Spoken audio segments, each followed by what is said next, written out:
Speaker UT Khader ಅವರು ಒಂದು photo shoot ಅನ್ನ ಮಾಡಿಸಿದ್ರು. ಆದರೆ ಈಗ ಭಾರಿ ಚರ್ಚೆಗೆ ಈ ದಿಢೀರ್ ಫೋಟೋ ಶೂಟ್ ಕಾರಣವಾಗ್ತಾ ಇದೆ.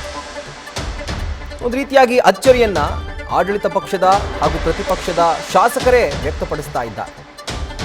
ಯೂಶಲ್ ಆಗಿ ಅಂದ್ರೆ ಸಂಪ್ರದಾಯದ ಪ್ರಕಾರ 5 ವರ್ಷ ಕೊನೆಯಲ್ಲಿ ಅಂದ್ರೆ 5 ವರ್ಷ ಕಂಪ್ಲೀಟ್ ಆಗಿ ಕೊನೆ ಅಧಿವೇಶನದಲ್ಲಿ ಒಂದು ಫೋಟೋ ಶೂಟ್ ಅನ್ನ ಎಲ್ಲ ವಿಧಾನಸಭಾ ಸದಸ್ಯರ ಜೊತೆಗೆ ಸ್ಪೀಕರ್ ಮಾಡ್ತಾರೆ. ಅಂದರೆ ಅವರು ಕೂತ್ಕೊಂಡು ಫೋಟೋ ಹಿಡಿಸ್ಕೊಳ್ತಾರೆ. ಬಟ್ ಈಗ ನೀವು ನೋಡ್ತಾ ಇದ್ದೀರಿ 2.5 ವರ್ಷ ಕಂಪ್ಲೀಟ್ ಆಗಿದೆ ಆ್ಯಂಡ್ ಇದು 9ನೇ ಅಧಿವೇಶನ.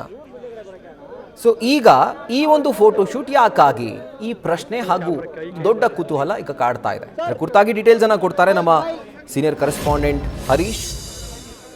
ಈಗ ಈ ಫೋಟೋ ಶೂಟ್ನ ಉದ್ದೇಶ ಏನು ಅಂತ ಅಂದರೆ ಖಾದರ್ ಅವರು ಕೂಡ ಸಚಿವ ಸಂಪುಟಕ್ಕೆ ಎಂಟ್ರಿ ಕೊಡೋದಕ್ಕೆ ಪ್ಲಾನ್ ಮಾಡ್ಕೊಳ್ತಿದ್ದಾರಾ ಅಥವಾ ಏನಕ್ಕಾಗಿ ಈ ಒಂದು ಫೋಟೋ ಶೂಟ್ ಅಂತ ದಿಢೀರಂತ?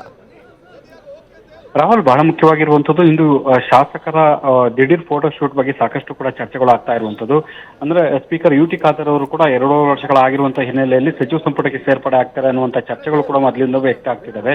ಸೊ ಹಾಗಾಗಿ ಈಗ ಮುಂದೆ ನಡೆಯುವಂತ ಸಂಪುಟ ಪುನಾರಚನೆ ಸಂದರ್ಭದಲ್ಲಿ ಅವರು ಸಚಿವ ಸ್ಥಾನವನ್ನು ಅಲಂಕರಿಸಬಹುದು ಅನ್ನುವಂತಹ ಚರ್ಚೆಗಳು ಆಗ್ತಾ ಇದೆ.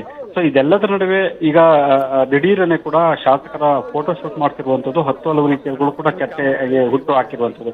ಸೊ ಸಿಎಂ ಸಿದ್ದರಾಮಯ್ಯವರು ಕೂಡ ಈ ಒಂದು ವಿಚಾರಕ್ಕೆ ಸಂಬಂಧಪಟ್ಟಂಗೆ ಸದನದಲ್ಲೂ ಕೂಡ ವಿಚಾರವನ್ನ ಪ್ರಸ್ತಾಪ ಮಾಡಿದ್ರು ಪ್ರತಿಪಕ್ಷಗಳು ಅನ್ನುವಂಥದ್ದು ಕೂಡ ಈಗ ಇದೆ. ಹಾಗಾಗಿ ದಿಢೀರನೆ ಅವರು ಕೂಡ ಸಚಿವ ಸ್ಥಾನವನ್ನು ಅಲಂಕರಿಸಬೇಕು ಅನ್ನುವಂಥ ಲೆಕ್ಕಾಚಾರದ ಭಾಗವಾಗಿ ಸೊ ದಿಢೀರನ ಫೋಟೋ ಶೂಟ್ ಮಾಡ್ತಿದ್ದಾರೆ ಅನ್ನುವಂಥ ವ್ಯಾಖ್ಯಾನಗಳು ಕೂಡ ಈಗ ವ್ಯಕ್ತ ಆಗ್ತಾ ಇರುವಂಥದ್ದು. Rahul, right Harish, thank you ಡೀಟೇಲ್ಸ್ಗೆ. ನ್ಯೂಸ್ ಫಸ್ಟ್ ನಿರ್ಭೀತಿಯಿಂದ ನಿಮ್ಮ ಪರವಾಗಿ.